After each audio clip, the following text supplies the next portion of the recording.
शिवालय में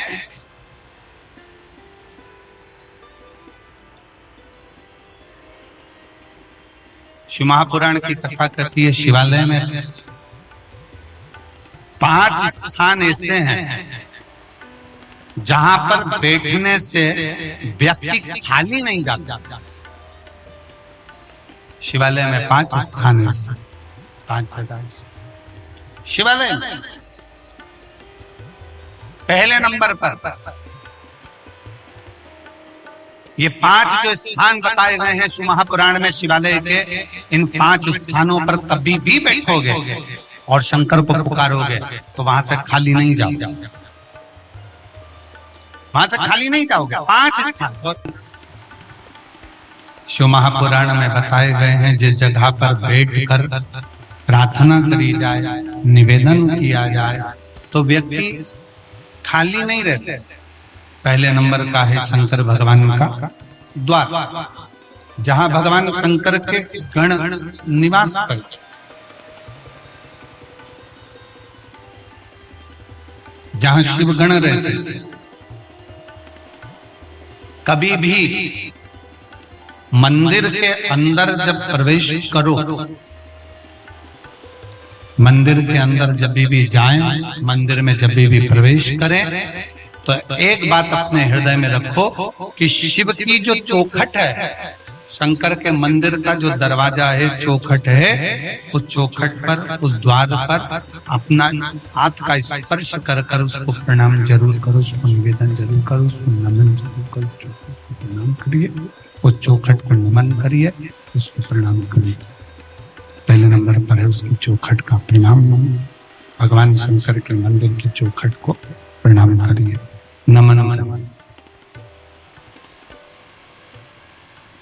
कहते हैं शिव मंदिर के चौखट का, दरवाजे का, द्वार का दर्शन मणिभद्र जो शंकर भगवान के दरवाजे का द्वारपाल है, मणिभद्र जो शिव जी के दरवाजे का द्वारपाल है, दरवाजे का दर्शन करने वाले को मणिभद्र अपनी ओर से शिव आज्ञा से कुछ ना कुछ देकर भेजता जरूर है, खाली नहीं भेजता। मणिभद्र। दूसरे नंबर पर नंदी हॉल,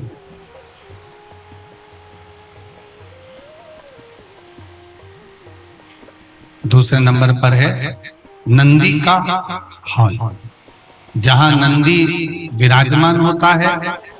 शिव जी के मंदिर में जहां नंदी रहता है, नंदी का जो हॉल होता है, जहां नंदी विराजमान है, नंदी बैठा हुआ है, नंदी जिस हॉल में है वो नंदी हॉल, वो नंदी।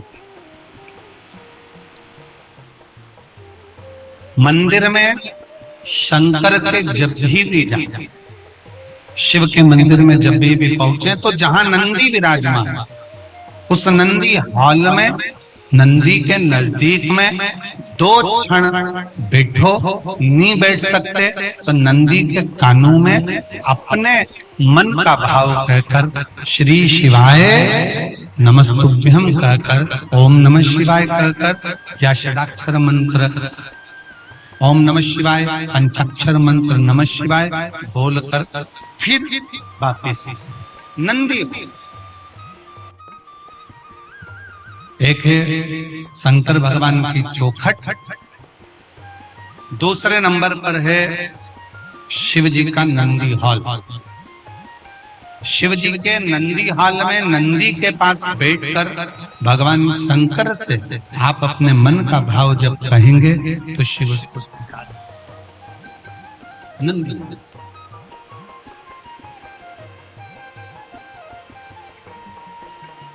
तीसरे नंबर पर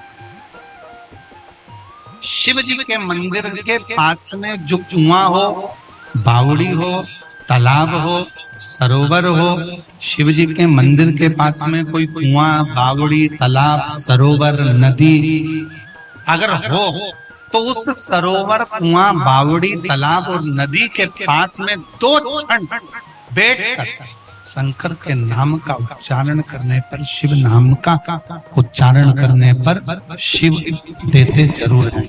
शंकर देने में पीछे हटते नहीं, शिव देते जरूर। शिव नाम का उच्चारण करने पर शिव देते थे। चौथे नंबर का, शिव मंदिर में लगे हुए वृक्ष, पीपल, बड़, आंवला, शमी, बेल, ये शंकर के मंदिर के वो वृक्ष हैं।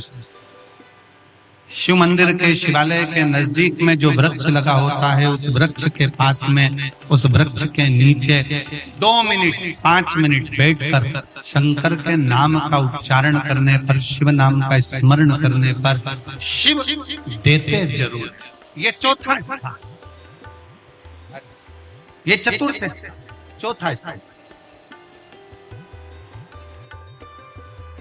4 स्थान सब लोग बोलेंगे। पहला स्थान कौन सा बताया था? शिव जी की, जम के बोलो जरा, चौखट दरवाजा।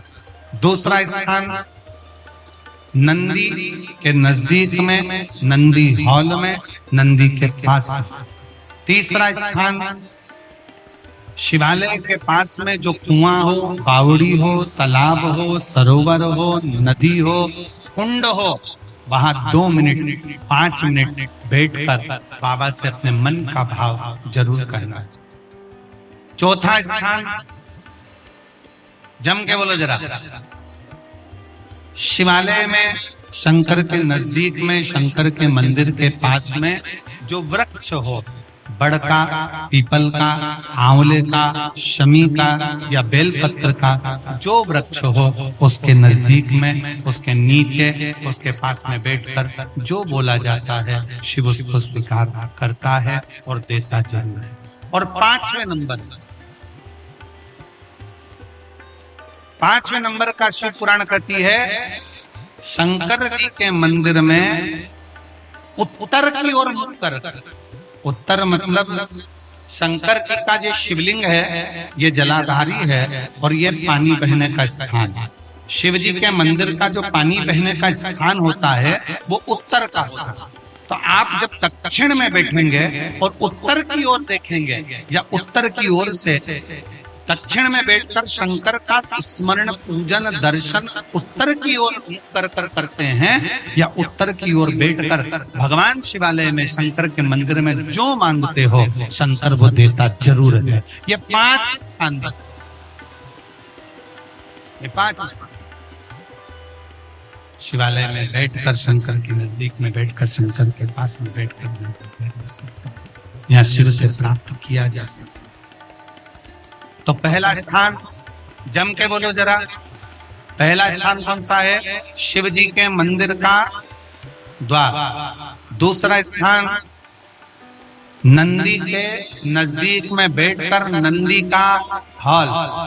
तीसरा स्थान जलाशय, कुआं, बावड़ी, तालाब जो शंकर के मंदिर के बिल्कुल नजदीक हो, या शंकर के मंदिर में हो, या शिवालय में।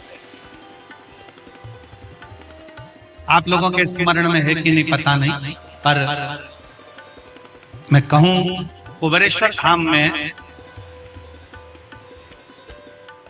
जहां पर कंकर शंकर शिला रखी है बड़ी वाली, आप लोग गए हैं? कौन कौन गया है? जरा हाथ उठाओ तो जरा, सब गए हो? तो जहां बड़ी वाली शिला रखी, कंकर शंकर जो शिला रखी है, केदार शिला जो रखी है, उस बड़ी शिला का बिल्कुल नजदीक का जो हिस्सा है, शिला जहां रखी है उसका बिल्कुल 4 कदम दूरी पर ही एक कुआं है। अब तो उस कुएं पर छत डाल दी गई है और कुएं को छत डालकर बंद कर दिया गया, पर पूरे कुबेरेश्वर धाम में जो पानी आप पीते हो, जो पानी का प्रयोग करते हो, जो पानी आप यूज करते हो, वो उसी कुएं का, उसी कुएं का, उस पर छत डाल दी। तो कई लोग कहते हैं कि कुबेरेश्वर धाम में हम जाते हैं और बाबा को प्रार्थना करते हैं, तो बाबा हमारी बातों को इतनी जल्दी स्वीकार क्यों करता है? काशी में हम जाते हैं तो काशी में बाबा हमारी बातों को क्यों स्वीकार करता है? उज्जैनी जाते हैं तो उज्जैनी में क्यों स्वीकार करता है? मल्लिकार्जुन जाते हैं तो मल्लिकार्जुन में क्यों स्वीकार करता है? 12 ज्योतिर्लिंग जितने बने हुए हैं, इन 12 ज्योतिर्लिंग के शिवालय में, शंकर के मंदिर में जल का स्रोत है। जैसे विश्वनाथ जी के मंदिर में काशी में ज्ञानवापी है, जैसे उज्जैनी के अंदर महाकाल मंदिर में ही सरोवर है, जैसे मल्लिकार्जुन में जब दर्शन करने जाते हो तो पास में एक कुआं है, उसी तरह प्रत्येक शिवालय में भीमा शंकर चले जाओ, त्र्यंबकेश्वर चले जाओ, तुम्हारी मर्जी पड़े जिस ज्योतिर्लिंग में जाओगे। आप केदारनाथ जाओगे तो ओम कुंड है, ऐसे जितने जितने ज्योतिर्लिंग का दर्शन करोगे, प्रत्येक ज्योतिर्लिंग के नजदीक में, ज्योतिर्लिंग के अंतर्गत, ज्योतिर्लिंग मंदिर के अंदर एक ना एक शिवालय के पास में जलाशय रहता है। वो जलाशय क्यों रहता है? उस जलाशय के अनुकूल जब हम अपने मन की कामना करते हैं, वहां बैठकर आराधना करते हैं, तो भगवान शंकर पर उस जलाशय का जो पानी शिव पर चढ़ता है, तो हमारे मन की तरंगे शंकर स्वीकार कर कर हमारी झोली भर देते जितने चला। और हमको बड़ी खुशी हुई जब हम कांकेर के मां शीतला के कांकेश्वरी मंदिर में जब हम दर्शन करने के लिए गए, वहां पर शंकर का शिवलिंग भी है। तो वहां जब हम दर्शन करने के लिए गए तो हमने देखा कि ऊपर एक छोटा सा कुंड बना हुआ, छोटा सा झील। और हमारे जैन साहब कह रहे थे कि वो एक नहीं दो है, दो झील। जैन साहब बता रहे थे कि वो गुरुजी वो दो झील है, दो बहनों का कुछ ऐसा क्रम आपने बताया था जैन साहब ने, वो हमारे स्मरण में तो इतना नहीं है, पर उन्होंने कहा कि वो दो झील है। शिव महापुराण की कथा कहती है, जिस देवालय शिवालय जिस स्थान पर भगवान के नजदीक में जो कुंड होता है, कुआं होता है, बावड़ी होती है, तालाब होता है, सरोवर होता है, वो हमारे मनोकामनाओं को पूर्ण करने वाला होता है, वो हमारी कामनाओं को पूर्ण करने वाला।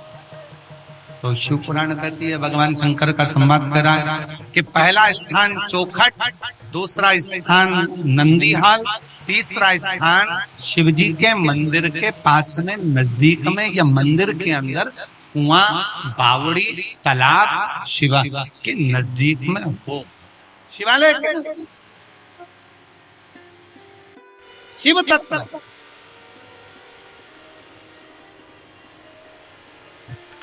और कांकेर वासियों, बाबा ने ये मौका दिया है ना, इसको छोड़ना नहीं है। दिल से सुनो,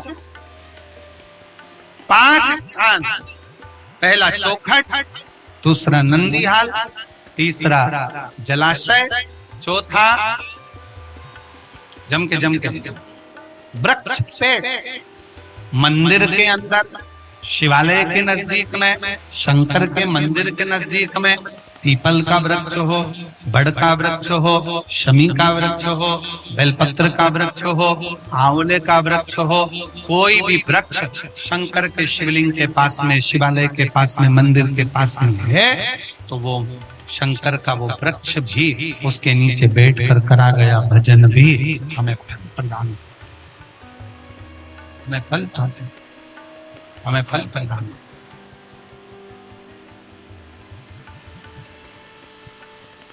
और 5वें नंबर का क्या बताया? शंकर के मंदिर के अंदर बैठकर उत्तर की ओर मुख करकर शिवलिंग का दर्शन, उत्तर की ओर मुख कर शंकर की आराधना।